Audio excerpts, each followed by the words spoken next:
Τι, γράφουμε?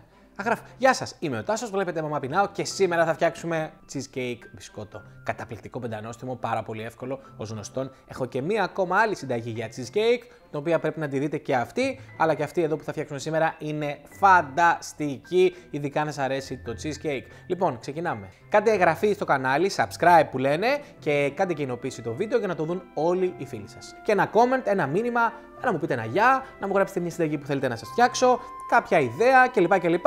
Είμαι όλος αυτιά. Ξεκινάμε με τα σοκολατένια μπισκότα. Τα μεταφέρουμε σε σακούλα κατάλληλη για τρόφιμα. Την κλείνουμε καλά.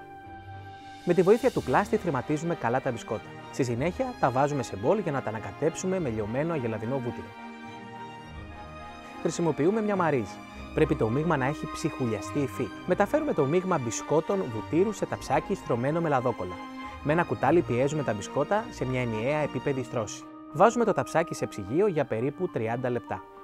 Παράλληλα, ετοιμάζουμε την κρέμα. Σε μεγάλο μπολ βάζουμε τυρί κρέμα σε θερμοκρασία δωματίου. Πρέπει να είναι μαλακό ώστε να χτυπηθεί εύκολα και να γίνει μια υπέροχη κρέμα. Χτυπάμε σε μέτρια προς δυνατή ταχύτητα με ένα μίξερ χειρός.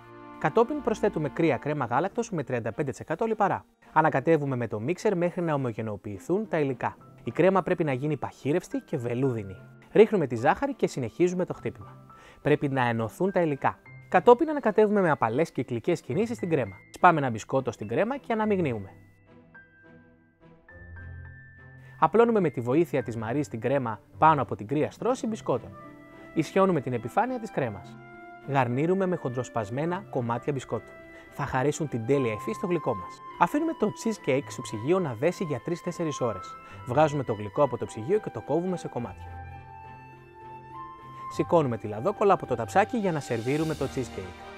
Ξεκολλάμε τη λαδόκολλα από τα πλαϊνά του γλυκού. Σερβίρουμε το cheesecake μας κρύο. Καλή σας απόλαυση! Φτιάξαμε λοιπόν cheesecake με μπισκότα, πάρα πολύ εύκολα, το είδατε, πάρα πολύ γρήγορα και πραγματικά βάζω στοίχημα ότι είναι πάρα πολύ νόστιμο. Μισό λεπτό να δοκιμάσω. Από εμφάνιση σκίζουμε, βλέπω. Τελείω! Η κρέμα είναι τέλεια, καταπληκτική, πεντανόστιμη, ελαφριά, όπως πρέπει να είναι, και το τραγανό από κάτω μπισκότο με το βούτυρο πραγματικά είναι φανταστικό.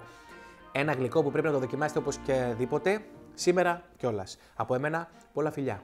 Γεια σας.